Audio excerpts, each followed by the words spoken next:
It might be a seaside place we visit on Sunday for our next match, but it's those beaches a bit further abroad we've got our eyes set on as we go after the Champions League.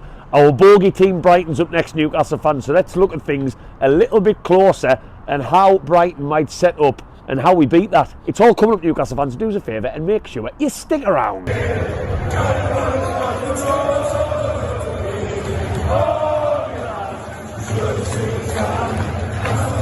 My banter, ladies and gentlemen, from a half sunny St James's Park just behind me. I've gone back up to the rooftop for probably one of the finest views in the whole of Newcastle, in my opinion. Car park, check it out. If you're new around here, Newcastle fans, welcome to my channel. And you might be wondering, anyone who watches me more regular, why it looks like I've got the phone in my hand, why my face is close at the screen. Well, I haven't had the best of weeks. Anyone who follows me on Facebook might know I was in town planning on recording this video a couple of days ago.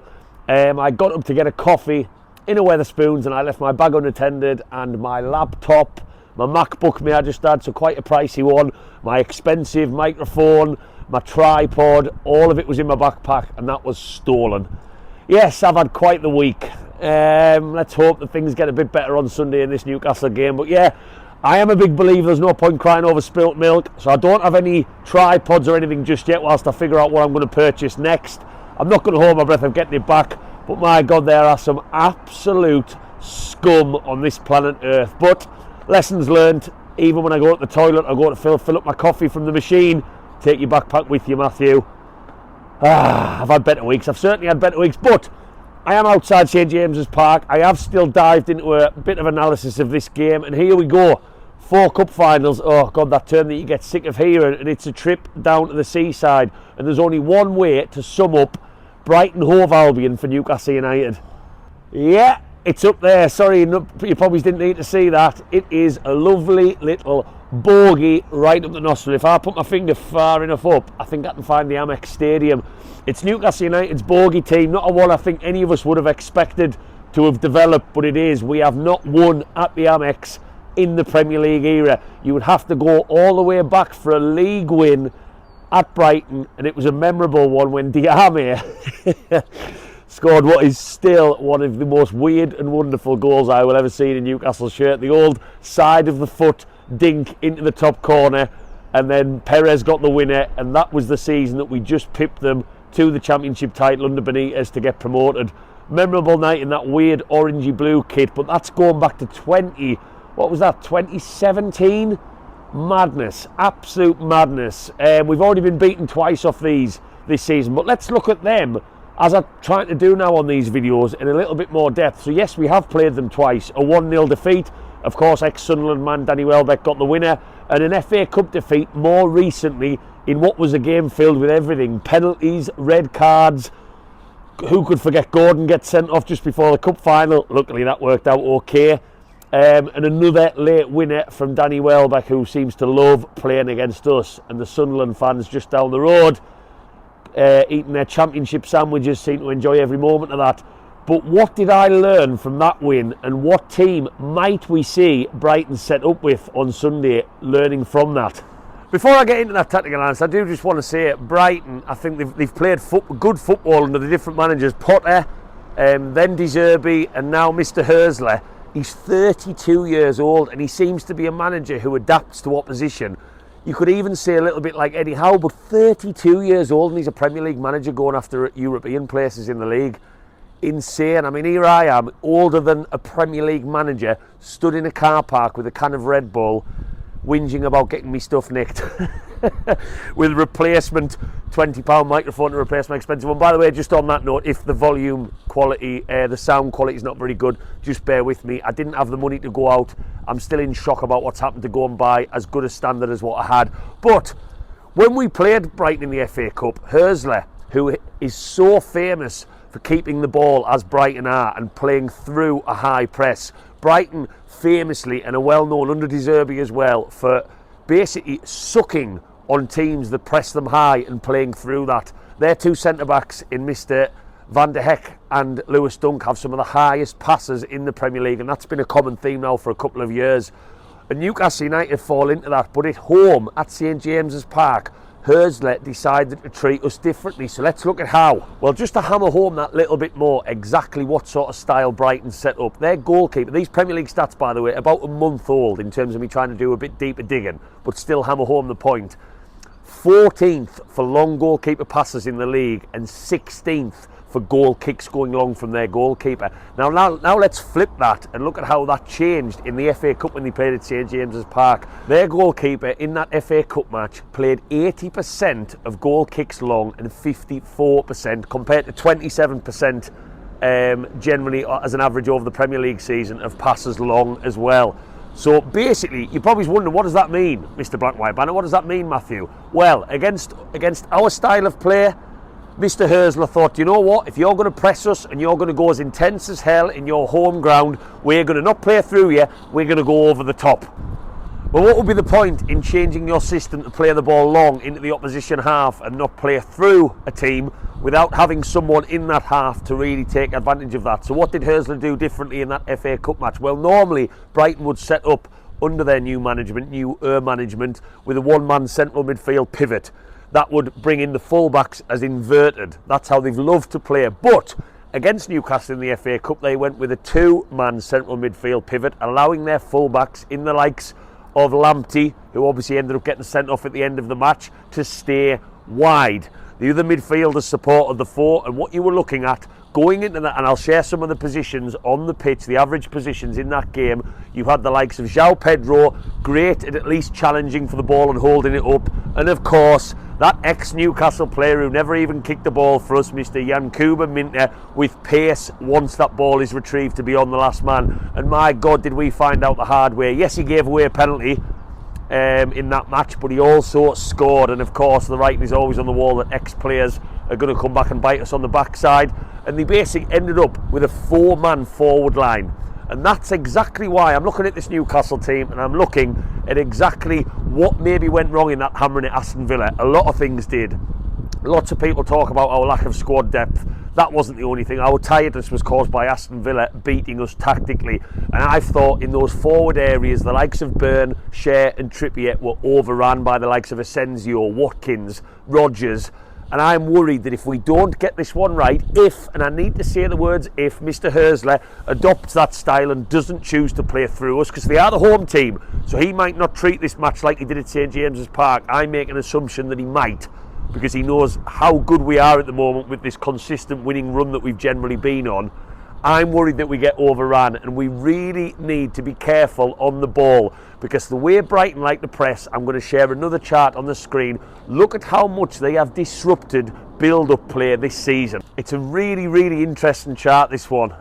Opposition losing the ball in their danger zone, but also the ball lost in their build-up. And Brighton are right up there for low stats for the opposition doing what they want to do. And that is something that we really need to be on guard with. Burn and Shea and the likes of Trippier, not only is there a risk, which I'll touch on in a second with regards to the jobs of our midfield, they will potentially try and overrun us in there, try and press us and really put pressure on.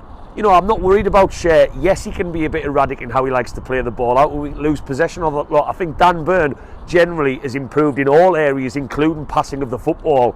But they will lay the pressure on. And I haven't even mentioned Mitoma, who in the second half of the FA Cup match, going into extra time, had a lot more joy.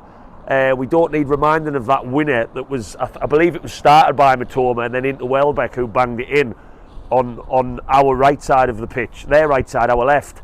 So this is exactly where I think Newcastle need to be wary of. And I worry about that Aston Villa game and there being too many similarities. So what do I think we should do about that midfield with this in mind? Well, look, as I record this, Joe Linton, I think we all knew because he wasn't spotted in training. I'm devastated and I'm actually really worried about where that leaves us in the bigger matches coming up. Brighton is big, but then you've got Chelsea, then you've got Arsenal.